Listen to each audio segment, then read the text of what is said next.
Thank you for providing this forum for us to connect during these difficult times. I know for a lot of people, including myself, it can be difficult to feel connected and to feel empowered with everything that's going on in the world. And so I think something like the Empowerment Podium is so important to really give people the chance to rebuild that connection and learn from each other's stories. I'm very honored and more than a little nervous to be your inaugural speaker. Today, I wanted to speak with you all about two topics that are near to my heart. One is near and dear, which is vampires, and the other is just near in the sense that my chronic illness quite literally impacts my heart. The reason I decided to bring these two topics together, even though they don't seem like they have much to do with each other, is because I felt like vampires are kind of a fun thing to talk about. It's getting close to Halloween. It's spooky. And I know that just talking about chronic illness tends to bring a room down. So I wanted to kind of get a little bit of a mixed bag going so that people, could hopefully learn something, but also at least have a little fun. And I wanted to make it clear. I know a lot of people have very strong opinions about vampire mythology. So any opinions stated here are my own. And without any further ado, let's sink our teeth into some vampire mythology. And if you did not like that joke, I apologize. They don't get better. So the first thing I wanted to talk about was different types of vampire mythology. Now, there's so many different types of beliefs and mythologies about vampires throughout history, throughout the world, that I could not possibly cover all of them in any talk, never mind one where I'm trying to address multiple topics. So I'm just going to focus in on the three that I think we see most prevalently in modern Western society. The first is the traditional European idea of a vampire, which goes all the way back into medieval times when you had the idea of the ugly, monstrous corpse, dead, but also not dead, usually sold their soul to the devil, can't do sunlight, dies from a stake to the heart, turns into a bat, turns into a wolf, sleeps in a coffin during the day, a straight up horror monster. The second that has sort of become more popular in the mid 1900s into now is more the modern Western idea, which is still the same sort of weaknesses, drinks blood, fangs, can't do sunshine, but now instead of being an ugly monster, they're pretty and also usually sad. And a lot of times the love interest in the story. You've also seen spins on modern Western vampire mythology, such as Robert Rodriguez with From Dusk Till Dawn, both the movies and the TV show, which draw a lot more on Mesoamerican mythology. And you've also seen things, people will create their own versions of the vampire mythology. But one that I do think deserves its own mention is Twilight, because it is so far varied from any other traditional vampire myth. Stephenie Meyer pretty much just made up whatever she wanted, except for the part where they drink blood. When I was growing up, I was familiar with all three kinds of vampires, and I always wanted to be a vampire, and I did not care which kind. I would have been the sparkly Twilight kind. I would have been the, more weaknesses and monstrous but pretty kind. I would have even been the ugly undead corpse kind, because vampires had three things that I always wanted. The first is that they can eat their enemies, which I think would be very convenient. The second is that they don't age. As Kay mentioned, I am one of her oldest friends and not getting any younger. So it would be cool to not have to have a quarter life crisis. And finally, vampires are healthy. They're corpses, but they're immune to human ailments. They don't get sick. They don't feel pain unless you stake them or they stand in the sunshine. They don't have organs randomly giving out on them or joints popping out or anything like that. And I think that last reason is why, as someone in their mid-20s, vampires still hold my interest. A lot of times I think people outgrow that particular vein by the time they're my age. The idea of being impervious to any sort of illness or ailment is incredibly appealing. Now, I don't really have any interest in living forever, but I do have a lot of interest in the amount of time that I do spend here being as comfortable as possible. And that brings me to my other topic, which is chronic illness. I thought it was a good time to talk about this because I think a lot of people are sort of understanding in a way that they didn't previously what it is like to live with a chronic illness. For the first time, a lot of people who've never dealt with things like this are having to think like someone who is chronically ill. They're having to plan their day and their lives around what they need to do to keep themselves healthy. They're experiencing anxiety every time they have a cough or a sore throat, wondering if this is something that's going to be very serious. They're having to think about their health on a daily basis in a way that I think a lot of people didn't have to, but has always been the reality for someone like me. My particular chronic illness is called Ehlers-Danlos syndrome. And it's a complicated condition, but what it really boils down to is that my body, my particular type at least, my body produces insufficient amounts of structurally normal collagen, which is a fancy way of saying the stuff that holds your body together, mine is bad. Um, this impacts basically every aspect of my physical body. Listing every part of me that's impacted by this disorder would take about as much time as it would to list all the different vampire mythologies. So I won't go into all of that right now. If you're interested, there's lots of resources out there, but I will say that it is pretty much every single part of my body that is impacted. But despite that fact, I never thought of myself as chronically ill. I knew, like, logistically, technically speaking, I was diagnosed with a chronic syndrome that had no cure, which caused me symptoms, therefore chronically ill. But I lived such a normal life. I held down a normal job. I did normal stuff with my friends. I lived alone. Because I live alone, I take care of everything on my own. I was able to generally, do everything that I wanted to do, and so I never thought of myself as chronically ill. And then two things kind of forced my hand into thinking about that. One was the pandemic, which obviously forced me to come to terms with the fact one of the symptoms that I have is I have an overactive immune system.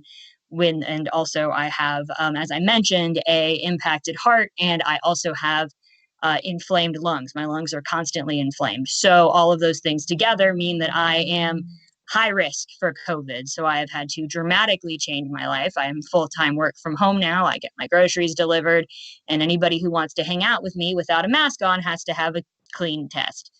Um, and the other thing is that I recently developed a new symptom, which is microhemorrhaging in some of my organs, specifically, most problematically, my bladder. And now we're going back to vampires, because when you say microhemorrhaging in your bladder, everyone kind of tunes out because that sounds horrible, and it is.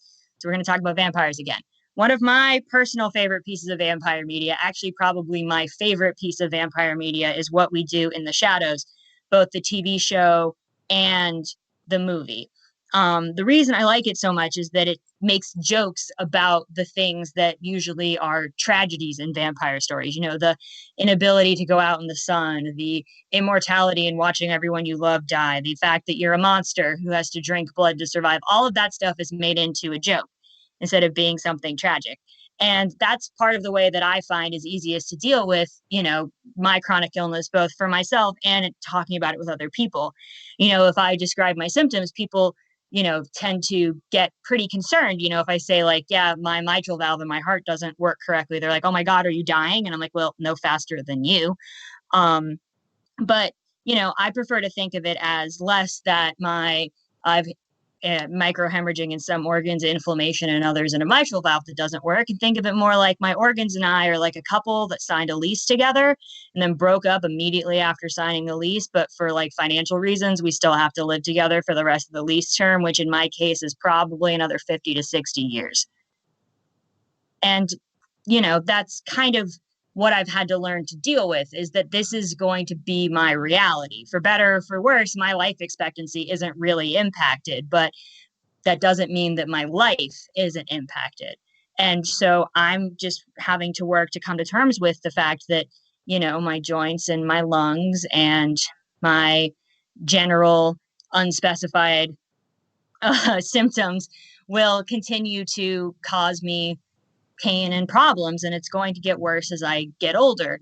And one of the ways that I've really found works for coping with that, and also for finding ways to help, finding good resources, one of the most important things is finding doctors who actually know how to treat specific conditions, is online communities.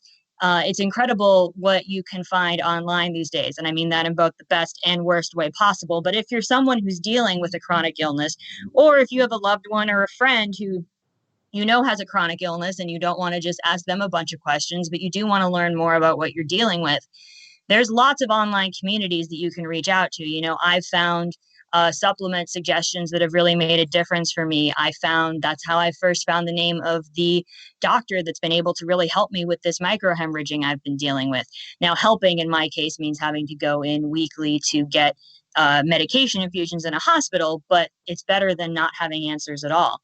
And, if you're more interested in vampires, there's online communities for those too. If you, like me, are in your mid 20s and still think that vampires are really cool and want to find people who aren't 14 and just wanting to talk about the new Twilight book, there's online communities out there for that too. And I think that that's really important in this day and age, to find communities like the Empowerment Podium, to talk to people who are dealing with similar stuff to you, or just to have similar interests. And the last thing I want to talk about is how, if you are someone who doesn't deal with chronic illness, who doesn't have a disability, you might be wondering how you can help. Well, it's great to throw money at, research organizations designed to looking into and finding treatments and cures for these rarer disorders. But if you, more than that, what you can do is just be supportive. If you have a friend who's dealing with chronic illness, be the person who's willing to get a COVID test so you can go visit your immunocompromised friend, or be the person who's willing to plan an activity that doesn't involve, having to go on a long hike if your friend has difficulty with mobility, or just be someone who's willing to listen. Because I know for me, a lot of times I don't like to talk about my chronic illness because it seems like I'm just talking about myself. And, I don't want to make people sit there while I talk about me, contrary to what you might think as I sit here and make you listen as I talk about me. And lastly, I would encourage you not to assume that people are healthy just by looking at them. I know you can only see the upper half of my body over a camera screen, but I assure you that even if you saw me walking around living my day-to-day life, I would look like there was nothing wrong with me. And right now, as I'm speaking to you, there are at least 7 different parts of my body that are actively in pain. And I'm actually having to stop to draw in a lot of breath because I'm a little bit nervous and my asthma's kicking up. So, don't make assumptions about people. You might think that someone looks like they're perfectly healthy, and they might be, or they might be like me and dealing with an invisible illness, or they might be a vampire. So don't make assumptions. And thanks for taking the time to listen to me today. And most of all, I want to encourage you to subscribe to the Empowerment Podium, because I know I'm excited to see what other talks are going to be coming next. Yay! Thank you so much. That was awesome. Thank you so much for that talk. It was truly insightful, and I have to say I quite enjoyed the vampire lore part. It really brought me back to my Twilight days in middle school. we all had a Twilight phase, I think. If you were a girl born in the 90s, you had to have a Twilight phase. I think it was the law. Exactly. It's so true. So true. All right. Awesome.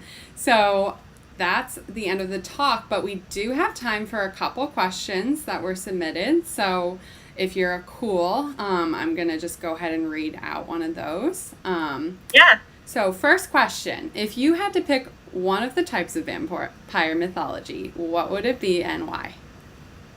So I think the one that I find most interesting, or if I had to pick a type to watch a show about or read a book about, I like the monstrous kind. I'm more of a horror movie fan than a romance fan myself. So give me a real vampire monster any day over, a sad boy, pretty love interest. But if I had to pick a kind to be myself, going back to my latent desire to be a vampire, I would have originally said the Twilight kind, because they seem to have no real flaws. But then I remember that Stephanie Meyer made it so that they're always experiencing sore throats, and also they can't sleep. And that sounds too close to what I'm dealing with right now. So instead, I think I'd probably go with the modern Western version, not the creepy undead corpse, but the pretty and sad kind. Because then, at least I get to be hot. Yeah. So there's that. Yeah. And you sparkle. Yeah. Shine bright like a diamond. Yeah. All right, cool. So question number 2, is there any cure or treatment for the disorder that you have? So there are treatments for symptoms. It's more sort of symptom management. For example, I mentioned I'm getting medication infusions to rebuild the collagen lining inside of my bladder, and in order to stop that microhemorrhaging, it also will probably, I have the same issue with pretty much all of my mucous membranes, like inside my nose and stuff too. So it's, there's treatments for that. I'm on medication to prevent me from going into random anaphylaxis, which I used to do and now I don't. There's knee braces and things for my joints because of the lack of collagen are all very easy to dislocate. So there's braces and things for that. And if it gets bad enough, there's surgery, there's surgery to fix my mitral valve. I'm on an inhaler for the asthma. So there's things that can be done to manage symptoms, and they don't always work. And a lot of times they're expensive and painful. But like I said, it's better than nothing. Shout out to modern medicine. But unfortunately, there is no cure for the overall disorder. They're still not even 100% sure on why it is that people with Ehlers-Danlos syndrome can't produce structurally sufficient collagen. So right now, there's a couple theories, and one looks to be pretty promising, pointing at a particular gene. And so right now, the research is going into determining why exactly this happens, and then hopefully once they have the why, they can work on fixing it. But fortunately, right now, there's no actual fix. It's more just symptom management. Okay. Interesting. All right. Awesome. And then we have one more. So do you have any advice for people dealing with a similar issue, symptom, or diagnosis? Yeah, I mean, I'm still figuring it out myself. It's definitely, a work in progress. One thing that I would say, particularly right now with the pandemic, if you're someone whose particular condition makes them high risk, really take advantage of other ways to connect with people, or don't be afraid to ask people to, socially distance or whatever it is so that you can spend time with them. Like your friends like you and they want to see you. So, you can ask for things like that. Make sure that you're not cut off from the world, basically. I also am a big fan of talk therapy. I think it helps a lot. It obviously medical treatments are really good for the physical parts, but there are a lot of mental challenges that come with living with chronic pain and chronic illness, and there's no shame in needing to ask for help with dealing with those parts too. And finally, I always think that you can solve anything with junk food and a good vampire movie. So that's my go-to. But I guess to expand that a little further, it would just be make sure that you take time for self-care, do what you need to do to make yourself happy, and do things that bring you joy as much as you can, even if you have to do them in the confines of your apartment. Yeah. Amen to that junk food and movie solution. That's my go-to. Yeah. All right, cool. So I believe that concludes our talk for today. And another huge thank you to Liz for joining us today and sharing her story. She absolutely killed it, right? I think so. All right, cool. So just before we end for the day, I just wanted to give a few shout outs before you guys go. If you'd want to share your story, please let me know. You can email me at empowermentpodium@gmail.com or message us on Instagram or Facebook. You can find us on Instagram and Facebook at Empowerment Podium. So give us a follow there. Stay up to date on when we'll be going live next. And if you like this stream, please like this video, subscribe to this channel, as Liz already mentioned, and you can also hit the notification bell to receive a notification every time we post a new video or we go live. And I just want to thank you guys all so much again. This has been an awesome first experience. Apologize for any technical difficulties. We're all learning as we go here, but we will see you soon in the next week or two with another great talk, and I can't wait. All right.